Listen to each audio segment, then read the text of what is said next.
Amis lecteurs et amis téléspectateurs, nous sommes avec Pasteur Bobo. Nous venons d'assister à une conférence de presse. Pasteur Bobo, vous pouvez donner l'identité des gens qui ont donné cette conférence de presse? En tout cas, c'était une coalition entre, on dit, des Congolais de l'Est et de l'Ouest pour essayer d'éclairer l'opinion tant nationale qu'internationale. Apparemment, selon eux, les Congolais de l'Ouest ne comprennent pas vraiment ce qui se passe à l'Est. Ils ont essayé d'éclairer. Donc, il y avait François Mboukou et son équipe qui ont essayé de nous éclairer par rapport à leur nouvelle coalition ASP-FMK.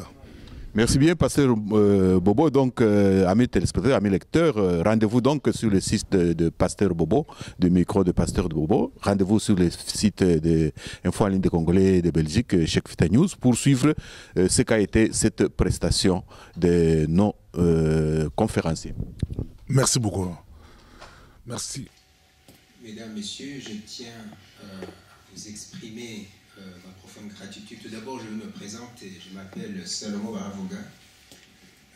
Jusqu'à présent, avant la signature du protocole d'accord de coalition entre l'ASP, Alliance pour le salut du peuple congolais, et le FMK, le Front des militants congolais, représenté par son président ici présent, je tiens à vous exprimer notre profonde gratitude pour la présence, d'avoir accepté de venir couvrir cet événement et de sentir la température qui prévaut dans nos cœurs, et c'est pourquoi nous nous engageons à défendre notre peuple, notre patrie dans l'unité, car comme dit la devise belge, l'union fait la force.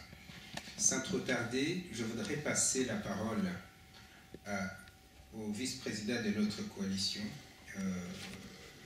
François Mboukou, afin qu'il puisse vous livrer le message contenu dans le protocole d'accord, après quoi je m'échangerai la parole, je partagerai la parole avec mes frères Denis et Sali, afin que nous puissions vous livrer le contenu de notre communiqué de presse et les engagements que nous prenons vis-à-vis de notre peuple, vis-à-vis de son histoire et de son futur. Mon cher François, tu as la parole. Merci, mon frère Salomon, de m'accorder la parole. Je vais déjà remercier le peuple congolais, partout où vous êtes. Je pense que vous savez très bien ce que nous sommes en train de chercher, c'est de pouvoir avancer ensemble, de pouvoir rassembler le peuple pour qu'on arrive à faire respecter notre pays et notre peuple.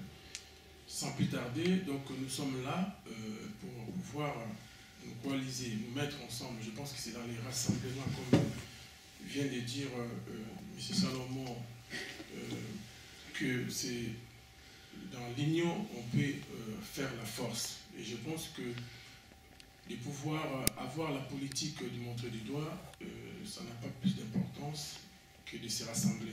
C'est par rapport à cela nous avons réfléchi ensemble. Nous avons pris du temps pour pouvoir arriver aujourd'hui à ces grands jours, de pouvoir mettre en place cette coalition. Donc la coalition politique entre l'Alliance pour le salut du peuple congolais, ASP, et le Front des militants congolais, le FMK, où je suis le président. Je vais essayer de lire le protocole.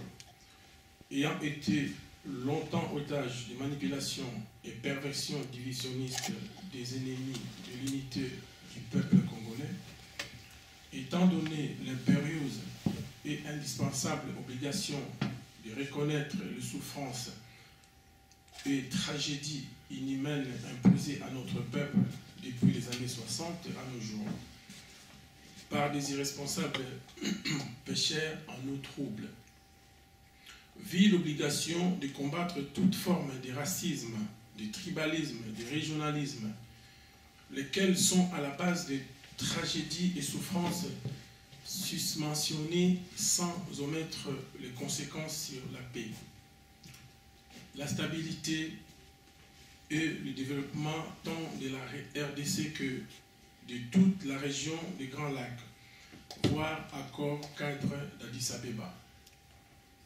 Entendu qu'aucune nation ne peut survivre en se voulant exclusive, ce que Olivier Guichard a dit, et que la solidarité et la tendresse des nations, Pierre Galland.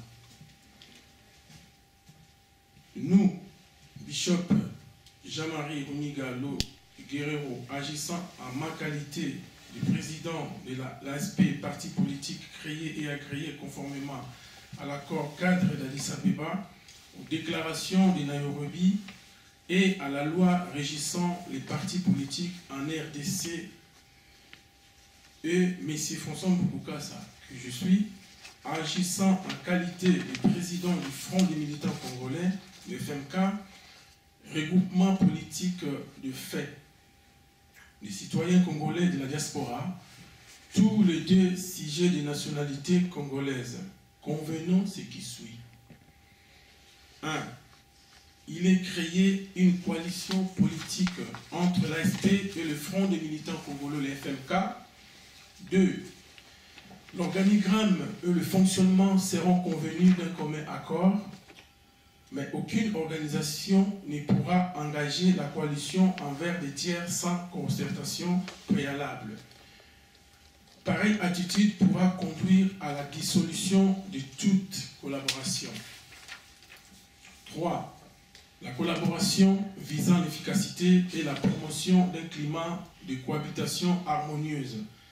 Entre-temps, les membres de nos organisations signataires du présent cartel, ou je peux dire de la coalition, tout citoyen congolais, même ayant opté pour d'autres nationalités pendant la période d'exil, et le citoyen de divers horizons, en l'occurrence ceux des pays voisins de la RDC, les contractants mentionnés s'engagent à promouvoir des valeurs de respect mutuel, de tolérance, de promotion de diversité d'opinions, de culture et autres.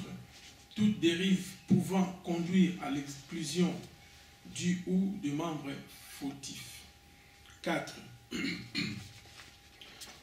Il est convenu que chaque organisation doit apporter le meilleur d'elle-même pour agir concrètement et contribuer à l'éradication de causes qui continuent à nourrir la prolifération de la misère, les crises migratoires et chaussification de l'humain à l'ère des Congo.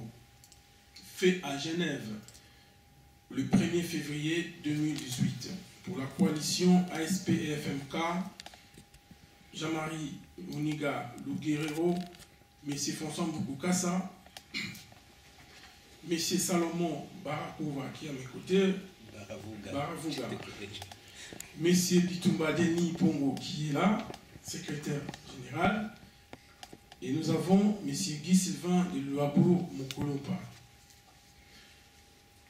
Je vous remercie. Voilà. Merci beaucoup François. Je crois qu'avant de passer au communiqué de presse, nous allons quand même officialiser l'étape suivante, c'est la signature devant témoin, avant que nous ne passions devant notaire, parce qu'il est prévu que nous devrions mettre notre accord sous, en tout cas, l'autorité habilitée, notamment nous devrions passer devant notaire pour officialiser et rendre beaucoup plus efficace cet accord de coalition. Nous allons la signer. À noter que le bishop Jean-Marie Roniga n'est pas là, il est en Afrique, où il est réfugié. Moi-même, je suis là en tant que autre partie de l'ASP. Je suis secrétaire général et porte-parole de l'ASP. La même charge m'a été dévolue par les membres de la coalition. Et ici, le vice-président de la coalition, c'est François Mboukou Kass. Il va signer en son nom personnel. Moi-même, je signerai. Denis va signer en son nom personnel. Et Guy Sylvain signera en son nom personnel également. Et puis après, nous pourrons passer au communiqué de presse. Voilà, mon frère François, je te laisse le soin d'apposer ta griffe le premier. Ok.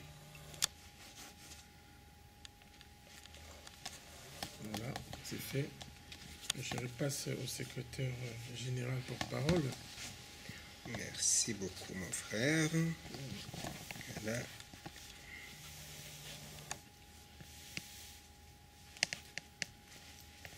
Voilà, je te passe à toi.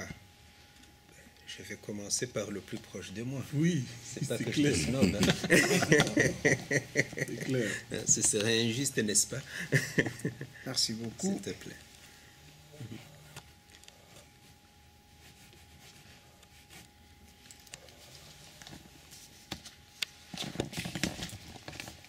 Je vous passe. Merci. Et c'est à toi, mon cher Denis.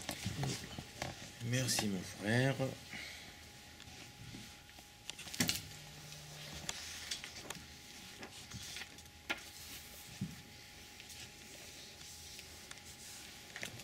Voilà qui est fait. Voilà, c'est fait. Donc la coalition est née.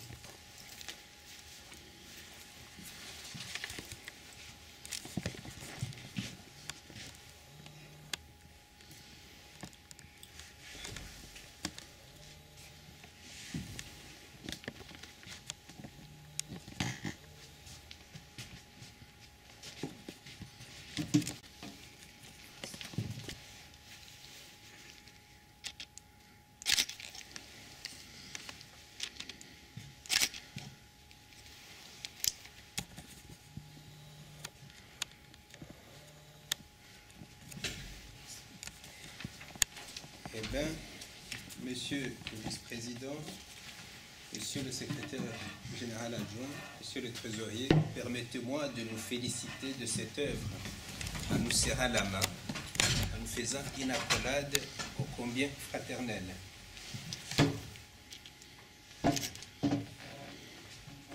Merci.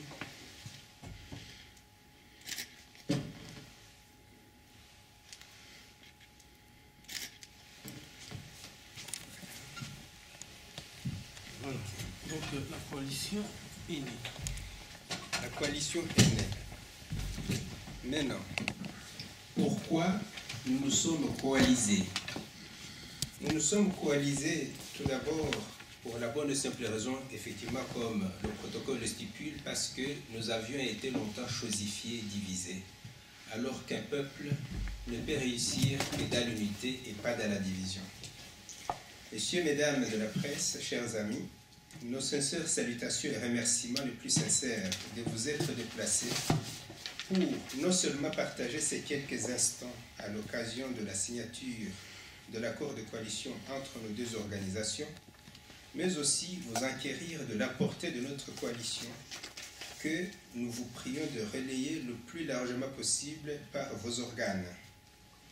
Au vu des tragédies quotidiennes imposées à notre peuple par l'Alliance pour le mal et la prédation, qu'on a appelé souvent AMP, aujourd'hui qui se surnomme MP, ce qui n'est qu'une déformation, en place en République démocratique du Congo, pourrions-nous nous lever et observer une minute de silence à mémoire des victimes innocentes de la barbarie qui se vit dans notre pays.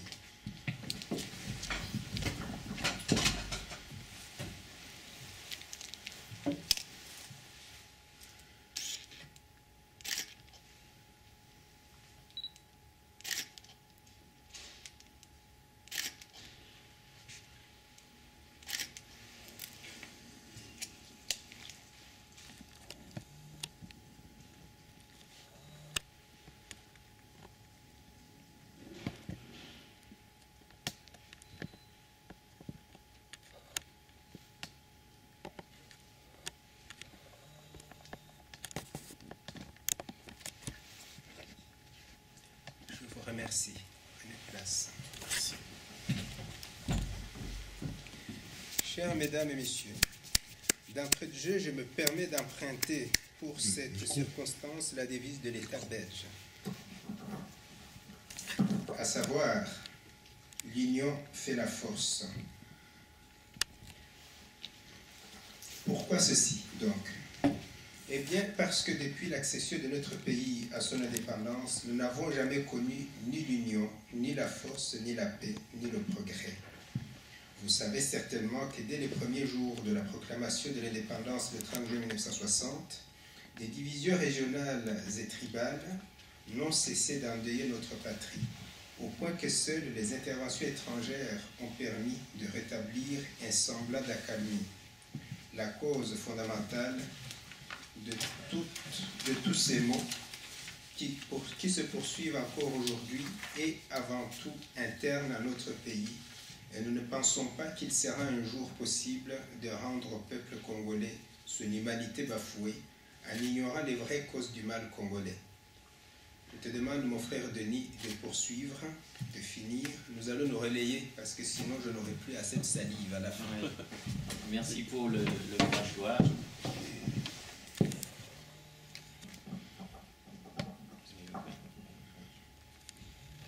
Avec Mobutu, le régionalisme et le tribalisme ont été imposés comme mode de gouvernance.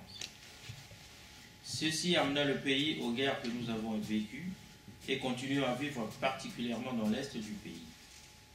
Par ailleurs, vous vous souvenez certainement qu'au lieu de profiter de sa position dans la région et la bienveillance née des partenaires de notre pays pour promouvoir la paix et le développement, le régime Mobutu n'a fait que planter les graines du mal dont le peuple congolais paye encore au plus fort aujourd'hui. Les mêmes causes produisant les mêmes effets, l'avènement au pouvoir de Laurent Désiré Kabila a fait rêver les Congolais et même beaucoup de pays partenaires du nôtre. Hélas, ce dernier a reproduit les erreurs du mobutisme, créant autour de lui des ennemis dont il aurait pu se passer. Pire, ayant hérité d'une situation explosive créée par l'opération turquoise, la création des milices Nalou ougandais par le régime de Mobutu, la promotion des guerres tribales au nord et au sud Kivu par ce même régime, Laurent Désiré Kabila régnant pendant la première crise migratoire et la pire catastrophe humanitaire et politique que la région des Grands Lacs n'ait jamais connue. N'ayant pas su prendre la mesure des conséquences de ces crises migratoires, le pouvoir nouvellement installé vu naître des rébellions qui n'ont épargné personne et dont les maîtres gouvernent impunément et arbitrairement encore le pays ce jour.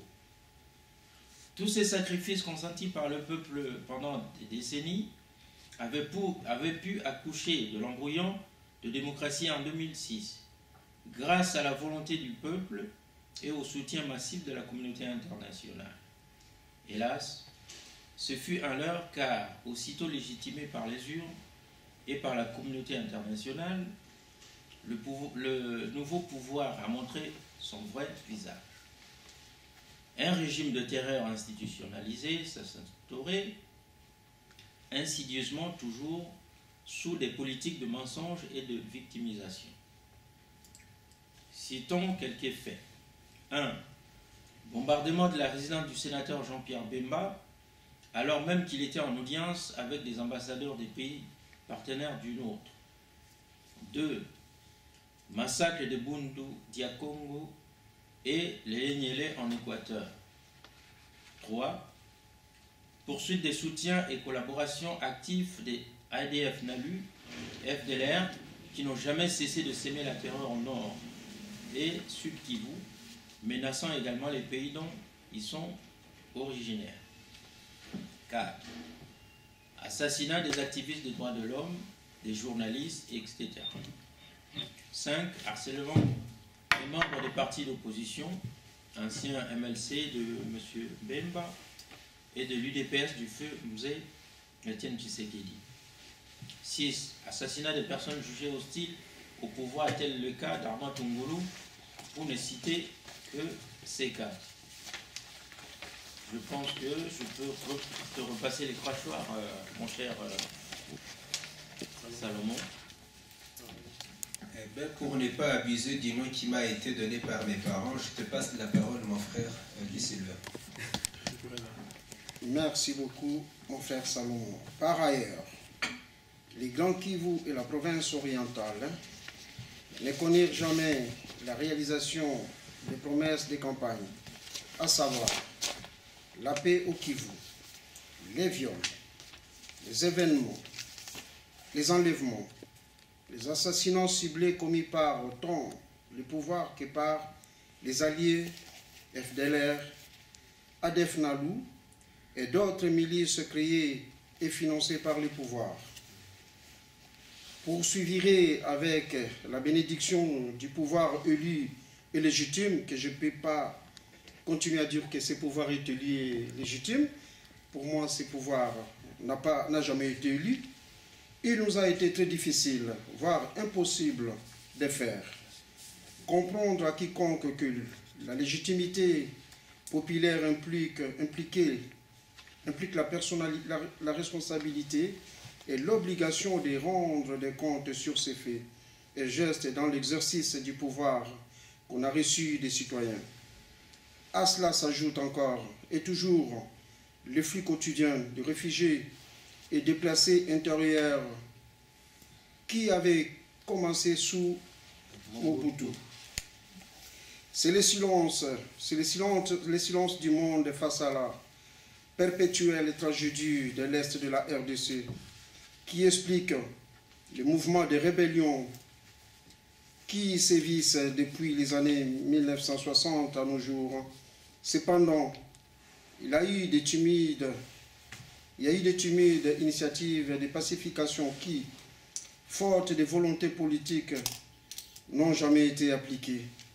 Ainsi donc, l'Est du pays vit comme une jungle sans loi, sans autorité. Si n'était pas le pouvoir de la violence qui entretient le pouvoir de Kinshasa. L'embryon de démocratie n'a pas tenu longtemps donc. Vous vous souvenez que les premières violations de la Constitution datent déjà de la première législature post-transitionnelle. Or, malheureusement, nos interpellations, notamment concernant la territoriale, n'ont rencontré aucun écho. L'exil forcé et les déplacements intérieurs des citoyens se sont poursuivis comme autant de rébellions de 1996 à 2003. L'année 2012 a signé la mort de ceux qui restaient de cette courte expérience démocratique. Le hold-up électoral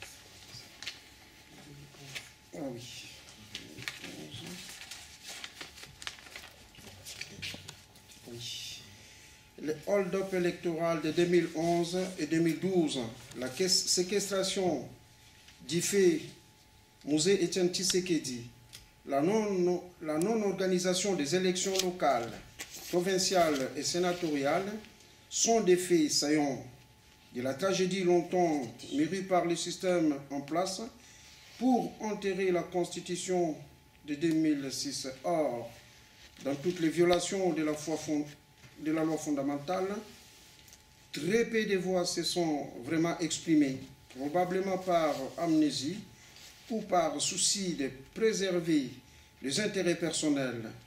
Nous sommes condamnés à croire que c'est la deuxième hypothèse qui a poussé toute une classe politique à se compromettre au point à ignorer les sacrifices ayant conduit au référendum constitutionnel de 2006 et des élections libres et transparentes,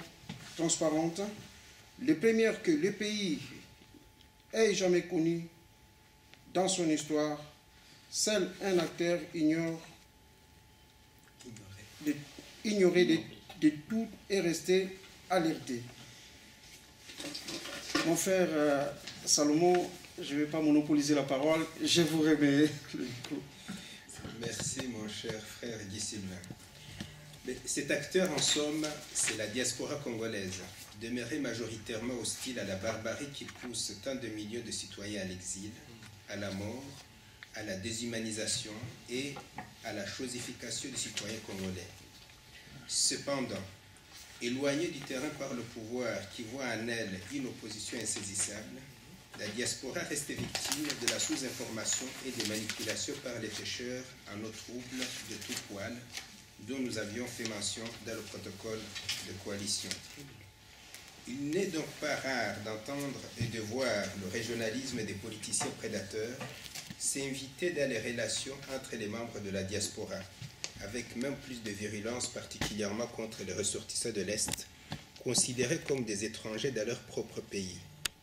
On entend aussi des attaques selon lesquelles c'est l'Est qui a détruit le pays et qui est responsable des malheurs du peuple congolais. En créant cette coalition ASP-FMK, nous tenons à tordre le cou à toutes ces manipulations et revendiquer pleinement la mise en application sans condition de tous les accords signés par ce pouvoir, ainsi que le respect strict de la Constitution pour laquelle notre peuple a si cher payé. La coalition ASP-FMK exige la participation pleine et entière de la diaspora congolaise à la vie politique du pays et est prête à promouvoir la paix et la sécurité tant en RDC que dans la région des Grands Lacs, en vue de mettre un terme définitif à ces décennies d'errance et d'exil auxquels des milliers de citoyens congolais sont contraints par les prédateurs en place à Kinshasa. Ici, je voudrais insister particulièrement sur le fait que, et ça a été constaté, qu'on n'a pas fait l'enrôlement, par exemple, de la diaspora. On a fait exprès de poursuivre la politique de déplacement des populations à l'intérieur du pays, justement pour avoir une classe de citoyens de seconde zone, lesquels n'ont pas droit au chapitre dans la gestion de la chose publique. Et par ailleurs, nous insistons en somme sur cet accord cadre d'Addis Abeba, lequel aurait pu permettre de nous éviter les catastrophes qui ont suivi, notamment dans le Tanganyika, où nous avions vu cette problématique des pygmées qui ont été mangés, où nous avons vu la problématique dans le Kasaï qui s'est poursuivie, où on a vu des massacres à la machette du côté de Beni, où aujourd'hui, où je vous parle encore, et ce matin, j'ai eu des informations toujours aussi alarmantes sur les massacres à la machette qui se passent en Ituri, entre les communautés Lendu et Emma. Les uns étaient armés par le pouvoir. Il y a pas mal d'éléments qui nous tombent dessus pour le moment, raison pour laquelle nous pensons que la diaspora congolaise a droit au chapitre pour régler une bonne fois pour toutes ces problématiques sécuritaires et de paix, de stabilité dans notre pays. La coalition ASP-FMK ne croit pas une seconde qu'un pouvoir aussi cruel et inhumain puisse se réveiller un beau matin et devenir respectueux des droits de l'homme. On n'a jamais vu un carnassier devenir herbivore, sauf exception que je ne connais pas, à moins que vous puissiez me rafraîchir la mémoire, mais je n'en ai pas de mémoire. De même, nous ne pensons pas que ce pouvoir organisera les fameuses élections tant attendues. Sur ce sujet, nous ne pensons pas non plus qu'il soit opportun de continuer à accorder des bonus à des individus qui n'usent du pouvoir qu'à des fins criminelles et prédatrices des biens et des droits des citoyens. La coalition ASP-FMK prône une transition de 3 ans, au cours desquels la crise migratoire en RDC et dans la région des Grands Lacs sera résolue conformément à l'accord cadre d'Addis Abeba, aux déclarations de Nairobi et aux diverses résolutions du Conseil de sécurité traitant de la crise chronique artificiellement créée en RDC. Ici, nous insistons sur le fait qu'il y a eu des massacres qui se sont déroulés même à l'époque de la transition, notamment le massacre qui se sont passés au Burundi sur la colline de Katumba. Il y avait eu plus de 150 Congolais qui ont été tués comme des animaux. Il y a un politicien burundais qui a réclamé ces assassinats et aujourd'hui, il n'y a jamais eu de poursuite par rapport à tout ça. Nous pensons qu'il est opportun que tous ces dossiers-là reviennent à l'ordre du jour et qu'un jour ou l'autre, le peuple congolais ait droit à la justice. La coalition ASP-FMK condamne avec fermeté les décisions irresponsables et insensées prises ces dernières semaines par la bande des prédateurs en place à Kinshasa, notamment en fermant la maison Schengen, les consulats belges en RDC et l'Agence belge de la coopération au développement ENABEL, laquelle, par ses apports, pallie aux carences et l'absence de l'État auprès des populations nécessiteuses. La coalition ASP-FMK salue les efforts des partenaires de notre pays, notamment le Royaume de Belgique, les États-Unis d'Amérique, l'Union européenne et le Royaume-Uni, qui luttent aux côtés du peuple congolais orphelin, livré aux appétits des prédateurs au pouvoir. La coalition ASP-FMK lance un cri d'alarme aux organisations régionales, CIRGL, SADC, aux pays de la région et à l'Union africaine, afin qu'elles puissent cesser tout soutien complaisant à ce régime qui n'incarne ni l'autorité ni la légitimité de l'État congolais. Ici, certainement, vous aviez suivi la rencontre qui s'est déroulée à Kinshasa, dans le cadre de la tripartite au sein de la CIRGL. Ils ont évoqué effectivement la mise en application de l'accord cadre d'Addis Abeba et des déclarations de Nairobi, mais il ne nous suffit pas de voir un communiqué de presse. Ce que nous souhaitons et ce que nous demandons, c'est qu'il y ait effectivement du concret, que les problèmes qui ont été cités comme étant la base de la crise en RDC que nous connaissons depuis des décennies trouvent une solution définitive. La coalition ASP-FMK souligne avec insistance que la RDC, par sa situation géopolitique et géostratégique, peut être à la fois la source du bonheur comme des malheurs de toute la région, voire même du continent africain. Nous appelons donc les partenaires et amis du peuple congolais à redoubler d'énergie en vue de mettre un terme au chaos que cette bande de prédateurs continue à semer sur tout le territoire national et les conséquences potentielles sur toute la région. Mon frère Denis, je te prie de continuer afin que je puisse avaler une gorgée de salive. Merci bien. La coalition ASP-FMK se joint aux familles des victimes des massacres qui se poursuivent à huis clos dans les provinces du Tanganyika, du Sud Kivu, du Nord Kivu et de l'Ituri, ainsi que dans le Grand Kasaï, et demande à la CPI de se saisir des dossiers relatifs aux massacres à caractère tribal qui sont commis dans ces mêmes provinces, afin non seulement d'en déterminer les commanditaires et les traduire en justice tout en requalifiant la nature de ces exterminations à caractère communautaire. Enfin, la coalition ASP-FMK s'insurge contre l'arrogance et le mépris le mépris réductionnisme et le négationnisme érigé en devise de groupe par la bande de prédateurs qui n'ont aucune légitimité ni autorité pour engager l'État congolais envers des tiers.